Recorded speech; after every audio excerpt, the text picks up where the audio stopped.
এক ভাই প্রশ্ন করেছেন, আসসালামু আলাইকুম, দুষ্ট জিনের হাত থেকে বাঁচার উপায় কি? দুষ্ট জিন দুষ্টামি করবে কেন আপনার সাথে বলেন? আপনাকে খুঁজে পেল জিন দুষ্টামি করার জন্য? এই জন্য আপনার রক্ষা কবচ নাই। রক্ষা কবচ সবাইকে আহরণ করতে হবে, তাহলে দুষ্ট জিন আপনার কাছে আসতে পারবে না। সাপোজ হাদিসের কথাই বলতেছে, যেমন যখন আপনি ঘুমাবেন, যখন আপনি বাথরুমে যাবেন, তখন দোয়া আছে, আল্লাহুম্মা ইন্নী আউযু বিকা মিনাল খুবসি ওয়াল খাবাইস। পড়েন আপনারা? এই দোয়া পড়েন? বাথরুমে যাওয়ার দোয়া পড়েন আপনারা? পড়েন না, তাহলে তো বিপদে পড়বেন। তাহলে দুষ্ট জিন থেকে কেমনে বাঁচবেন? আল্লাহুম্মা ইন্নী আউযু বিকা মিনাল খুবসি ওয়াল খাবাইস, এটা হচ্ছে বাথরুমে যাওয়ার দোয়া। তো শয়তান আপনাকে বা দুষ্ট জিন আপনার কোনো ক্ষতি করতে পারবে না। পরের কথা হলো, যদি আপনি বিসমিল্লাহ বলেন, বিসমিল্লাহ আল্লাহুম্মা ইন্নী আউযু বিকা মিনাল খুবসি ওয়াল খাবাইস, এইভাবে যদি বলেন, তাহলে দুষ্ট জিন যারা আছে, শয়তান আছে, এদের চোখ অন্ধ হয়ে যাবে। সুবহানাল্লাহ। তাহলে আপনি একটা প্রেসক্রিপশন চেয়েছেন, প্রেসক্রিপশন দিয়ে দিলাম, তাই না? কিন্তু অসুখটা যেন না হয়, এর জন্য কি আমাদের কিছুটা সতর্কতা অবলম্বন করা উচিত না? শুধু প্রেসক্রিপশন দিয়ে কাজ হবে না। ওষুধ খেয়ে খেয়ে কিডনি নষ্ট করবেন। তো এখানে যদিও আছে, আমি আপনাকে বলবো, কিন্তু যেমন যখন আপনি স্ত্রীর কাছে যাবেন, তখনও সেখানে বিসমিল্লাহ বলতে হবে। অনেকে বিসমিল্লাহ জানেই না, শুধু দোয়া পড়ে। যখন আপনি বাড়িতে ঢুকবেন, তখন সালাম দিয়ে ঢুকবেন, শয়তান আউট। যখন ঘরে ঢুকবেন, সালাম দিয়ে ঢুকবেন, শয়তান নাই। ছোট্ট এই সালামের মাধ্যমে শয়তানের সাথে আপনার সম্পর্ক হয়ে যায় বা সম্পর্কহীন হয়ে যায়। তাহলে এগুলো চালু করতে হবে বাড়িতে, বুঝতে পারলেন? শুধুমাত্র প্রেসক্রিপশনে গিয়ে, ফার্মেসিতে গিয়ে শুধুমাত্র আপনি ওষুধ নিয়ে ঘুরবেন, এটা হবে না। দুষ্ট জিনের হাত থেকে বাঁচার উপায় এইগুলো দৈনন্দিন আমল। আর ফিক্সডভাবে বাঁচার উপায় হলো সূরা ফালাক এবং সূরা নাস। সূরা ফালাক এবং সূরা নাস আপনার সাথে রাখবেন, সকাল বিকাল আমল করবেন। যখন মনে হবে যে আমি প্রভাবিত হচ্ছি, তখনও সূরা ফালাক এবং নাস পড়বেন। এই একটা সূরার নামই সূরা আল মুআউযিযাত, পানা চাওয়ার দোয়া। এবং ইবনু আব্বাস কি মনে করতেন জানেন? উনি বলতেন যে এটা কোরআনের আয়াত না, এটা কোরআনের সূরা না, এটা হচ্ছে দোয়া। এই সূরা দিয়ে আপনি এত কিছু করতে পারেন। সূরা ফাতিহা, তারপরে আয়াতুল কুরসি কন্টিনিউ পড়া, এগুলো থেকে আপনি দুষ্ট জিন থেকে মুক্তি পাবেন ইনশাআল্লাহ। 4 রাকাত সুন্নাহ সালাতে কি শেষের 2 রাকাতে সূরা মিলাতে হবে? বিস্তারিত বুঝিয়ে বলবেন। 4 রাকাত সুন্নাত সালাত শুধুমাত্র জোহরের পূর্বের 4 রাকাত সালাত এক সালামে পড়া যায়, তাছাড়া আর কোনো 4 রাকাত বিশিষ্ট সালাত নাই। কখন? জোহরের পরে না পূর্বে? আগে। এইটাতে যদি আপনি 4 রাকাত সালাত এক সালামে পড়েন, তাহলে প্রথম 2 রাকাতে ফাতিহার সাথে কিছু মিলাবেন, পরের 2 রাকাতে মিলানোটা আবশ্যক না। আপনি চাইলে মিলাতে পারবেন। যদি 2 রাকাত পড়ে সালাম ফিরান, আবার 2 রাকাত পড়েন, তাহলে সানা সহ সূরা ফাতিহা এবং আরেকটা সূরা মিলাতে হবে, তখন 4 রাকাতেই মিলাতে হবে। আমাদের দেশে প্রচলিত মিলাদ পড়ে এবং এর উপলক্ষে শিরনি বিতরণ করা হয়, তা খাওয়া কতটুকু বৈধ? কোরআন হাদিসের আলোকে বলবেন। কোরআন হাদিসের আলোকেই এটা অবৈধ, এটা খাওয়া যাবে না। একটা উসুল, মূলনীতি মনে রাখবেন। এই মূলনীতিটা মনে রাখলে আপনার অনেক উত্তর সহজ হয়ে যাবে। ধর্মীয় কোনো রীতিনীতি, কোনো অনুষ্ঠানের খাবার খাওয়া যাবে যদি সেটা বৈধ হয়। অবৈধ এবং যত অবৈধ অনুষ্ঠান আছে সব অবৈধ অনুষ্ঠানের খাবারগুলো খাওয়া হারাম। যেমন ধর্মীয় খাবার খাওয়া যাবে, কিন্তু পূজার অনুষ্ঠানের খাওয়া যাবে না। হিন্দুদের খাবার খাওয়া যাবে, কিন্তু পূজা অনুষ্ঠানেরটা খাওয়া যাবে না। মুসলমানের খাওয়া যাবে, কিন্তু অবৈধ নীতি, অবৈধ কোনো নিয়ম কানুনের অনুষ্ঠান হলে সেটা খেতে পারবেন না। তার মধ্যে মিলাদ, কিয়াম, তারপরে হচ্ছে ওই যে ওরস ইত্যাদি যেগুলো আছে, এই অনুষ্ঠানের কোনো খাবারই খেতে পারবেন না। মৃত্যু উপলক্ষে খাবার তৈরি করে খাওয়ানো তা কি হালাল? না। মৃত্যু উপলক্ষে কোনো মানুষকে খাওয়ানো, দূর থেকে কোনো মেহমান আসলে চাইলে তারা মেহমানদারি করতে পারে, কিন্তু মারা গেছে যেহেতু মানুষজন আসবে তখন খাবার তৈরি করো, এই অনুষ্ঠান করা যাবে না। উচ্চশিক্ষা বিদেশে যাওয়া ইসলামে কতটুকু যুক্তিযুক্ত? বিদেশে যাওয়া যেতে পারেন উচ্চশিক্ষার জন্য, ইহুদি নাসারাদের দেশে যেতে পারবেন না। হ্যাঁ, যেতে পারবেন ওই সময় যখন এই শিক্ষাটা মুসলিম রাষ্ট্রে হয় না, শুধু মুসলিম রাষ্ট্রেই হয়, কিন্তু এটা ইসলামের জন্য জরুরি, তাহলে যেতে পারবেন, না হলে যাওয়া যাবে না। আমি আমার এক আত্মীয়ের সাথে কথা বলতে বলতে তার প্রতি দুর্বল হয়ে পড়ি। এখন আমার পরিবার তাকে আমার সাথে বিয়ে দিতে রাজি নয়। এখন আমি কি করে সেখান থেকে ফিরে আসব? এটা তো অসুখ, অসুখ থেকে মুক্তি পেতে হবে, পেতেই হবে। যদি মুক্তি না পান, যদি মুক্ত না হন, তাহলে আপনি গুনায় জড়িয়ে যাবেন। প্রথম পদক্ষেপ হলো, যদি ইসলামী উদ্দেশ্য হয় তাহলে আপনি আপনার পরিবারকে বুঝান যে বিয়ে করতে চাই, তারাও বিয়ে দিতে চাই, মা বাবাকে রাজি করান। মা বাবাকে ছাড়াও বিয়ে হবে, কিন্তু মা বাবার অসন্তুষ্টিতে জাহান্নাম হবে, জান্নাত হবে না। দুইটা খেয়াল রেখে আপনি একটু ব্যালেন্স করেন, একটু সমন্বয় করেন, তাহলে বিষয়টা সুন্দর হবে। উপযুক্ত পাত্রী কি করে বাছাই করব? উপযুক্ত পাত্রী বাছাই করতে হবে খোঁজ খবর নিয়ে, এটা ছাড়া তার কোনো বুদ্ধি নেই। উপযুক্ত পাত্রী আমরা বাছাই করতে জানি না। আমাদের কাছে বহুত প্রমাণ আছে। মানুষ বলে যে আমার মেয়ের জন্য একটা ছেলে খোঁজেন, কিচ্ছু দরকার নাই, আপনি বললে বিয়ে দিয়ে দিব। আমার ছেলের জন্য একটা মেয়ে খুঁজেন, কিচ্ছু দরকার নাই, আপনি যদি বলেন মেয়েটা ধার্মিক তাহলে বিয়ে দিয়ে দিব। এটা হচ্ছে আমাদের বিআফওয়াহিহিম, আমাদের মৌখিক কথা। গত কয়েকদিন আগে বড় ভাইয়ের সাথে একটা বিয়ে নিয়ে একটু কথা হচ্ছিল, আমার বড় ভাই ডক্টর মুজাফফর হোসেনের সাথে। তো ভাই আগে কথাটা তুললেন, আসলে এইভাবে যারা বলে, তা আমার আগে ধারণা ছিল এটা সবগুলোই মানে প্রায় সবাই মিথ্যা বলে। এখন দেখলাম 100% এটা মিথ্যা, কেউ এই কথাটা সত্য বলে না। যদি আমি তার মেয়ের জন্য ছেলে নিয়ে যাই, প্রথম কথা জিজ্ঞাসা করবে ছেলে কি করে।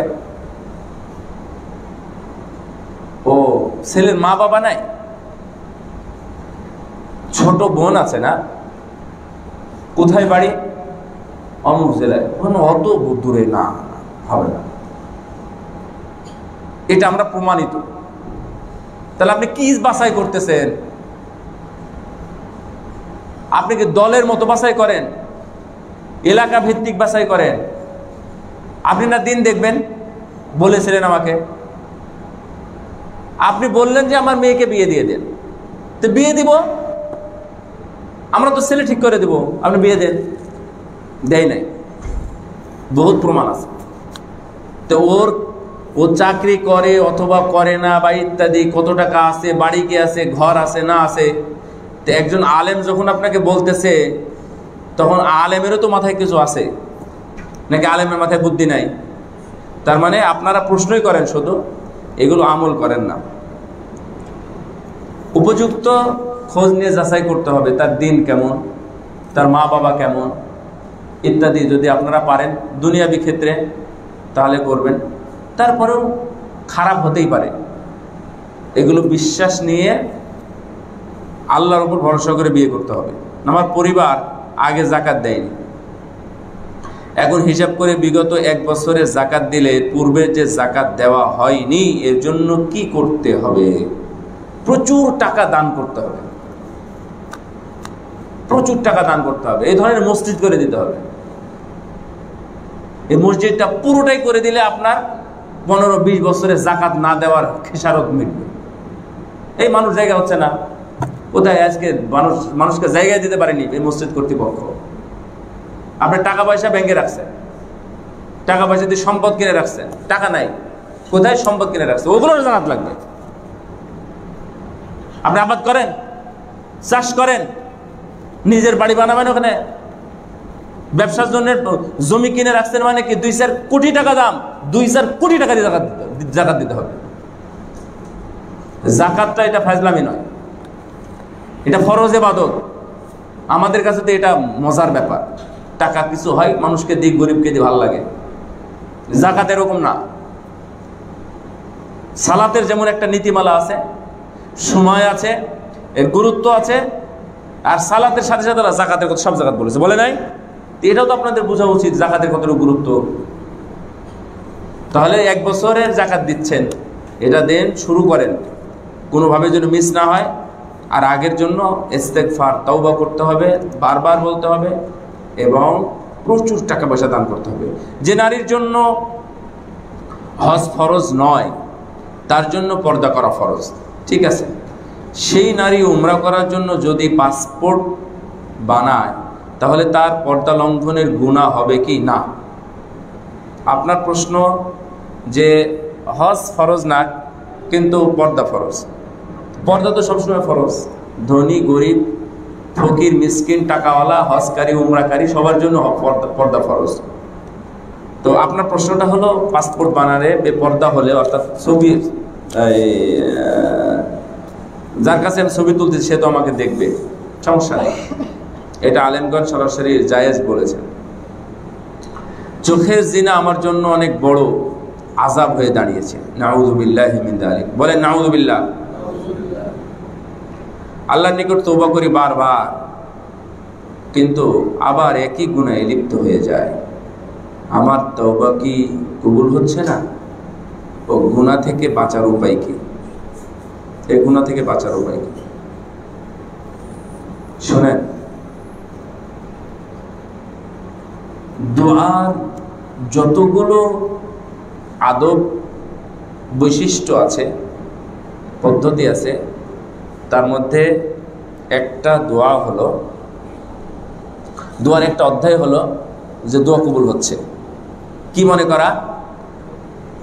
দোয়া কবুল হচ্ছে। একটা হাদিস আপনাদের শোনাই, সেটা হলো রাসূলুল্লাহ সাল্লাল্লাহু আলাইহি ওয়াসাল্লাম বলছেন, এটা সম্ভবত সহিহ বুখারীরই হাদিস, আমার হয়তোবা ঠিক মনে হচ্ছে না। উদউল্লাহ ওয়া আনতুম মুকিনুনা বিল ইজাবাতি, তুমি আল্লাহর কাছে দোয়া করো এবং মনে করো যে আমার দোয়া আল্লাহ কবুল করতেছেন। সুবহানাল্লাহ। এটা আল্লাহর প্রতি ভালো ধারণার একটা অংশ। রাসূলুল্লাহ সাল্লাল্লাহু আলাইহি ওয়াসাল্লাম বলেন, অনেক হাদিস আসছে না, লা ইয়ামুতান্না আহাদুকুম হাত্তা ইউহসিনু বিল্লাহি যান, তোমরা কেউ মরবা না, খবরদার খবরদার খবরদার, তোমরা মৃত্যুবরণ করবা না, তোমাদের মধ্যে কেউ যেন মারা না যায় যতক্ষণ পর্যন্ত আল্লাহর প্রতি ভালো ধারণা না আসবে। ভালো ধারণা কি? আল্লাহ আমাকে ক্ষমা করবে, আমি আল্লাহর বান্দা না, আমি তো অন্য কারো বান্দা না, আল্লাহ তুমি তো আমাকে ক্ষমা করো, ক্ষমা তো আর কেউ করবে না। এই ধারণাটা আমার আছে মানে কি, আল্লাহ আমাকে ক্ষমা করবেন, আল্লাহ আমার তওবা কবুল করবেন। তওবা কবুল হচ্ছে না? না, হচ্ছে, আপনার তওবা কবুল হচ্ছে। কিন্তু এখন কি ওহী আছে? ওহী নাজিল হয়? এখন কি রাসূল জীবিত আছেন? রাসূল সাল্লাল্লাহু আলাইহি ওয়াসাল্লাম জীবিত থাকলে আমরা বলতাম, বুঝতাম যে আয়েশার 20 দিনের তওবা কবুল হয়ে গেছে। একটা অপরাধের তওবা কান্নাকাটি কতদিন করেছেন? 20 দিন। খেয়াল রাখবেন, কাব বিন মালিক, হেলাল বিন উমাইয়া, মুরারা বিন রাবি, এই 3 জন মানুষ কয়দিন কান্না করছেন কে জানে? আপনারা এসব আলোচনা এখানে হয়তো আপনারা খেয়াল করেন না। 50 দিন কান্নাকাটি করেছেন। কয়দিন বললাম? 50 দিন কান্নাকাটি করেছেন। এবং সে অপরাধটা আমাদের কাছে অপরাধী না। এই ছোট্ট অপরাধের জন্য 50 দিন কান্নাকাটি করার পরে আল্লাহর পক্ষ থেকে আয়াত নাজিল হলো যে এদের 3 জনের তওবা কবুল হয়ে গেছে। সুবহানাল্লাহ। দিনটা কতদিন বললাম? একটা অপরাধের তওবা করতেছেন 50 দিন ধরে, নিজেকে মসজিদের খুঁটির সাথে বেঁধে রেখেছেন, খাওয়া ঘুম ছেড়ে দিয়েছেন, শুধু আল্লাহকেই ডাকতেছেন, এমনকি রাসূলকেও না। রাসূলের কাছে গিয়েও কোনো সুপারিশ নাই, ইয়া রাসূলুল্লাহ আমার জন্য দোয়া করেন, আল্লাহ যেন আমাকে ক্ষমা করেন, এগুলোও না। ওয়াযান্নু আল্লা মালজা মিনাল্লাহি ইল্লা ইলাইহি। এত সুন্দর কথা আল্লাহ, সুবহানাল্লাহ। ওই ঘটনাটাই ভিন্ন। এবং এই আয়াতের মধ্যে ছোট্ট একটা জিনিস আছে। আল্লাহ বলতেছেন, তারা যখন মনে করলো যে আমাদের আর কেউ নাই আল্লাহ ছাড়া। কে ছাড়া? আল্লাহ ছাড়া আমাদের আর কেউ কিছু করবে না, সুতরাং আল্লাহর কাছেই চাই, আল্লাহই আমাদের আশ্রয়দাতা। এই বলে যখন আল্লাহর কাছে চাইল, আল্লাহ রাব্বুল আলামিন তাদের তওবা কবুল করে নিলেন। সুবহানাল্লাহ। তাহলে এটা ফিল করতে, এই ফিলিংসটা ভিতরে নিয়ে আসতে কতদিন লেগেছিল? 50 দিন। আর আপনি সকালে পাপ করে বিকেলবেলা তোর আস্তাগফিরুল্লাহ শেষ। তাহলে তওবাটা তেমন করতে হবে। আপনি এই পাপ করতেছেন, কোনোদিন রাতে কান্নাকাটি করেন, কোনোদিন রাত্রি জাগেন, কোনোদিন 2 রাকাত সালাতে 20 মিনিট গেছে, কোনোদিন 4 রাকাত সালাতে 1 ঘন্টা গেছে, সেজদায় 5 মিনিট গেছে, কোনোদিন একটা সেজদা কোনোদিন গেছে, এরকম পার করেছেন। আর তওবা আস্তাগফিরুল্লাহ, এটা তওবা? তওবা করার ধরন আছে, আল্লাহর কাছে চাওয়ার ধরন আছে। একটা লেভেলের কথা বললাম না? জাকারিয়া আলাইহিস সালাম আল্লাহকে কি বলেছিলেন? যে ওয়ালাম আকুম বিদুআইকা রাব্বি শাকিয়া। আল্লাহ,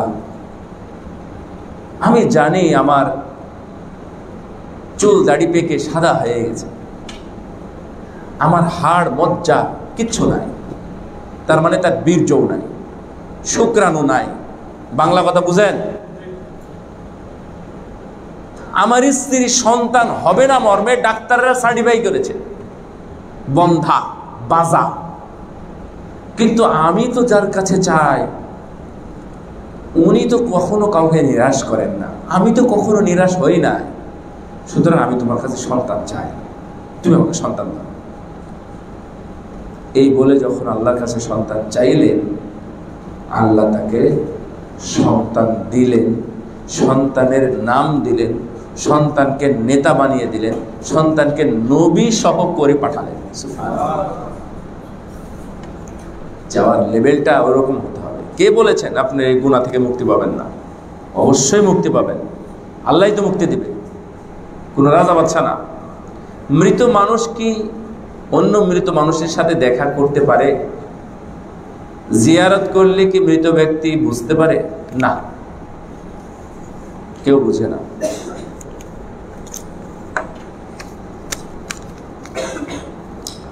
বর্তমানে স্টুডেন্ট কিভাবে বিয়ে করলে তাদের ঈমান টিকে থাকবে এবং তাড়াতাড়ি বিয়ে করা সহজ উপায়, এটা মেয়ের বাবাকে বলতে হবে।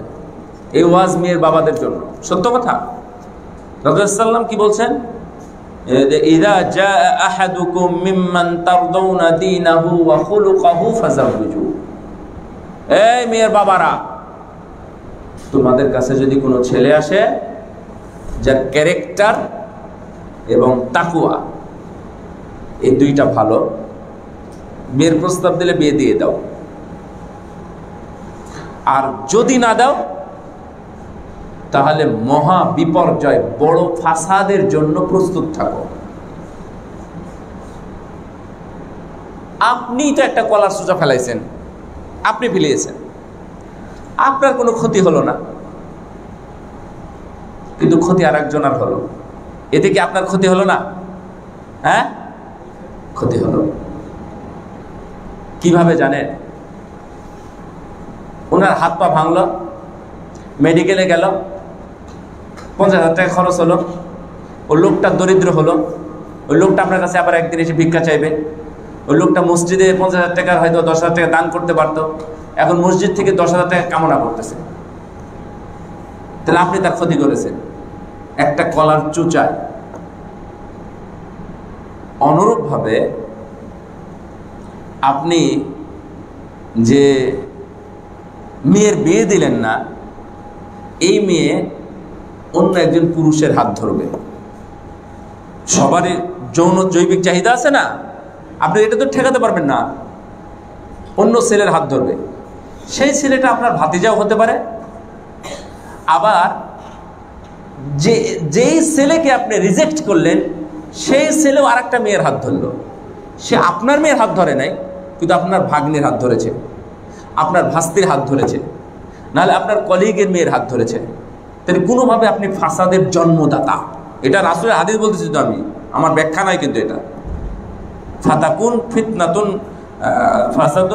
ফাসাদুন কাবীর, ফাতাকুন ফিতনাতুন কাবীরা ওয়া ফাসাদুন আরিদ।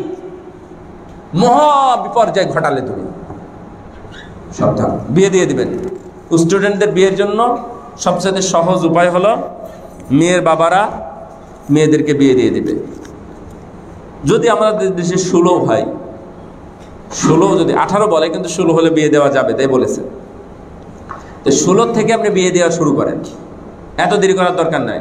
ডাক্তার বানাবেন, ইঞ্জিনিয়ার বানাবেন, প্রফেসর বানাবেন, অফিসার বানাবেন, বিশেষ ক্যাডার হবে, সব বিয়ের পরে হবে। এবং শেখ বিন বাজের কথা আছে, আর 2-3 মিনিটে শেষ করার চেষ্টা করছি। শেখ বিন বাজের বক্তব্য আছে, বলতে এই তুমি বিয়ে করছো? উনি মদিনা বিশ্ববিদ্যালয়ের ভিসি, অন্ধ মানুষ। তাই তুমি বিয়ে করছো? না, বিয়ে করো, তাহলে তোমার পড়ায় বরকত হবে। আমরা তো শুধু বরকত খুঁজি দুনিয়াতে, উনি বলছেন পড়ায় বরকত হবে। যদি টাকা না থাকে আমার কাছে দরখাস্ত করো। মেয়েদেরকে বউ নিয়ে যেতে অনেক টাকা লাগে।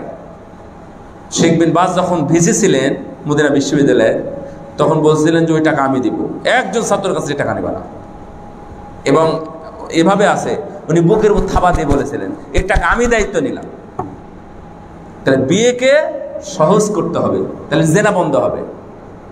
আর আপনারা যদি নষ্টামিকে প্রমোট করেন তাহলে বিয়েটা কঠিন হয়ে যাবে।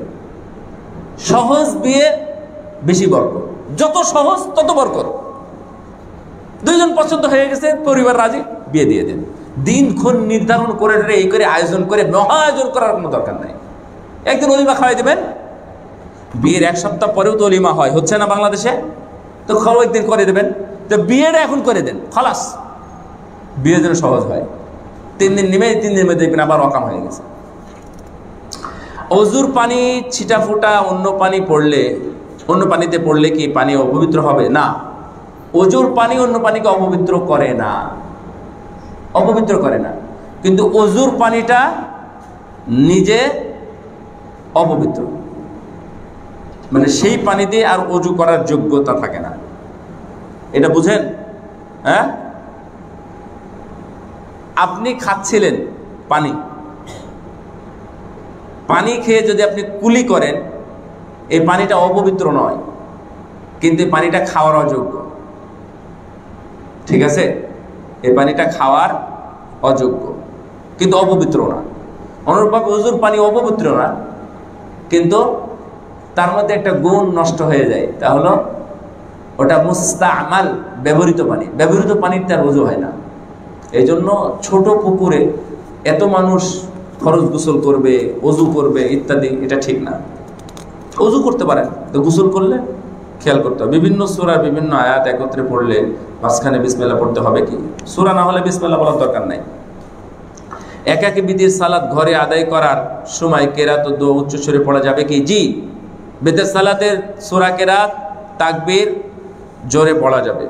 অনেক হাদিসে 3টা ঢেলা বা কুলুপ দিয়ে ইস্তেঞ্জা করতে বলা হয়েছে, তবে কি পানি থাকা অবস্থায় ঢেলা কুলুপ বা টিস্যু ব্যবহার করা সুন্নাত? সুন্নাত বলা যাবে না, করা যাবে। পানি থাকলেও ঢেলা কুলুপ ব্যবহার করতে পারবেন, ঠিক আছে? এটা আপনার রুচির বিষয়, কিন্তু কেউ যদি ওয়াজিব করে নেয় তাহলে এটা হারাম বিষয়।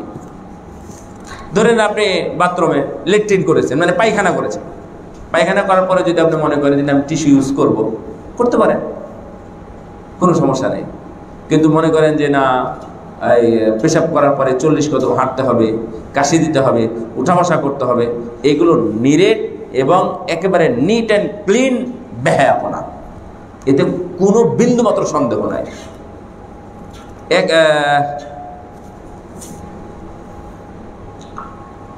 এই অশ্লীল সমাজ থেকে নিজেকে রক্ষা করব কিভাবে, যেখানে সবাই বেপরদা, সবাই অশ্লীলতাকে প্রমোট করতেছে, চোখের সামনে যা পড়ে সবই অশ্লীল। ইত্তাকুন নার ওয়ালাউ বিশিক্কি তামরা, জাহান্নাম থেকে বাঁচো, টাকা পয়সা ধন দৌলত বাড়ি গাড়ি দান করে দাও, এগুলো নাই তাহলে 1000 টাকা দাও, তাও নাই, তাহলে 10 টাকা দাও, তাহলে তাও নাই। তাহলে তুমি যদি কিছুই না থাকে, তাহলে একটা খেজুর আছে খাচ্ছ, এই খেজুরের 2, 4, 5 ভাগের 1 ভাগ, একটা খেজুরের 4, 5 ভাগের 1 ভাগ হলেও একটা পাখিকে দিয়েও হলেও নিয়ত করো যে আমি এতটুকু দ্বারা জাহান্নাম থেকে বাঁচতে চাই। এটাকে বলা হয় চেষ্টা, এটাকে বলা হয় চেষ্টা। রাসূলুল্লাহ সাল্লাল্লাহু আলাইহি ওয়াসাল্লামের একটা হাদিস, খুবই প্রসিদ্ধ হাদিস। রাসূলুল্লাহ সাল্লাল্লাহু আলাইহি ওয়াসাল্লাম বলেন, ইযা আমারতুকুম বিশাইইন ফাতু মাস্তাতাতুম, তোমাদেরকে যখন কিছু বলি তখন তোমরা সেটা গ্রহণ করো যথাসম্ভব। ওয়াজিব বললেন না, সম্ভবপর। তাহলে এই যে অশ্লীলতা, বেহায়াপনা, নষ্টামি, আপনাকে তো এই বিলবোর্ডের দিকে বারবার তাকাতে বলি না কেউ, যে সুন্দরী নষ্টা মহিলার ছবি টাঙ্গায় রাখছে, আপনাকে তো বারবার দেখতে বলে নাই, তো আপনি তাকান কেন? আপনি বারবার তাকাচ্ছেন, বারবার দেখতেছেন, ওর নাক কেমন, ওর ঠোঁট কেমন, ওর রং কেমন, চুল কেমন, এগুলো দেখতেছেন। তার মানে আপনি গুনাহগার, মানে জেনাকার, আপনি ব্যভিচারী। তাহলে আপনি ওগুলো থেকে বাঁচেন।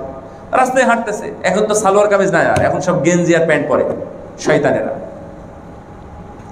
এগুলো এত সহজ হয়ে গেছে পোশাক, এখন নষ্ট পোশাক, তো ওগুলোর দিকে আপনার তাকানোর দরকার নেই। আপনি যদি নিজে ইচ্ছাকৃতভাবে যদি মেয়েদের পড়ানোর চাকরি নেন, তাহলে আপনি বাঁচবেন কিভাবে? আপনি কলেজে চাকরি নিয়েছেন, সেই কলেজে মেয়েদেরকে পড়াতে হচ্ছে, ওই দায়িত্ব তো আপনার না, এই চাকরি করাটা আপনার জন্য ফরজ না। নামাজে মাঝে মাঝে ভুলে যাই, কয় রাকাত পড়েছি, তখন কি করব? নামাজে ভুল হলে যা করতে হয় সেটা করবেন। 1 নম্বর সন্দেহ দূর করবেন আগে, সন্দেহ দূর করার পরে যদি বেশি হয় তাহলে সাহু সেজদা দেবেন, আর যদি কমে যায় তাহলে ওই রাকাতটা পড়ে নেবেন, পড়ে নিয়েও সাহু সেজদা দেবেন। সহজ বুদ্ধি। প্রচলিত নির্বাচনী ব্যবস্থায় কোনো ইসলামী দলের পক্ষ অবলম্বন করা যাবে কি? ভোট দেওয়ার বিধান কি? প্রচলিত বর্তমান যে গণতান্ত্রিক ব্যবস্থাপনা, এই ব্যবস্থাপনার সাথে আপনি চাইলে ইসলামের পক্ষ নিয়ে আগাতে পারেন। আমি ইসলামকে প্রমোট করব, মুসলিমদেরকে প্রমোট করব, মুসলিমদেরকে আমি সহযোগিতা করব। কারণ এখন যখন পথই একটা হয়ে গেছে, তখন আপনি শুধুমাত্র নিজে নিজে বেঁচে থাকবেন, এটাও আপনার দায়িত্ব না, ওটাও আপনার দায়িত্ব, যে কিছুটা হলে ন্যূনতম আমাকে এটা করতে হবে। তাদেরকে বাঁচাবেন না, আপনি শুধুমাত্র বলবেন যে স্কুলে পড়ানো হারাম, তারপরে নিজে স্কুল খোলেন, তাই না? তা আমি শুধুমাত্র ওপেন বক্তব্য, যদিও এটা অনেকের মতো হবে না, শুধুমাত্র ওপেন বক্তব্য দিয়ে দিলাম না নির্বাচন হারাম, গণতন্ত্র হারাম, ভোট দেওয়া হারাম, তো আমি কি করব? আমার কি করণীয় আছে? আমি জাতির জন্য কি করতে পারি? ভোট দেওয়াটা আপনার জন্য ফরজ নয়, যতদিন পর্যন্ত আপনাকে কেউ ফরজ না করেছে বা আপনাকে বাধ্য না করেছে ততদিন পর্যন্ত ভোট দেওয়া থেকে আপনি বিরত থাকেন। এটা এখন বাঁচার উপায়। তবে কিছু নিয়ে ভাবেন, না ভাবলে হবে না। এই যে আমরা ব্যবহার করি টেলকম পাউডার, অজু ভঙ্গ হবে না, এগুলো অজু ভঙ্গের কারণ না। বারাকাল্লাহু ফিকুম ওয়া জাযাকুমুল্লাহু খায়রা। ওয়া সাল্লাল্লাহু আলা নবিয়িনা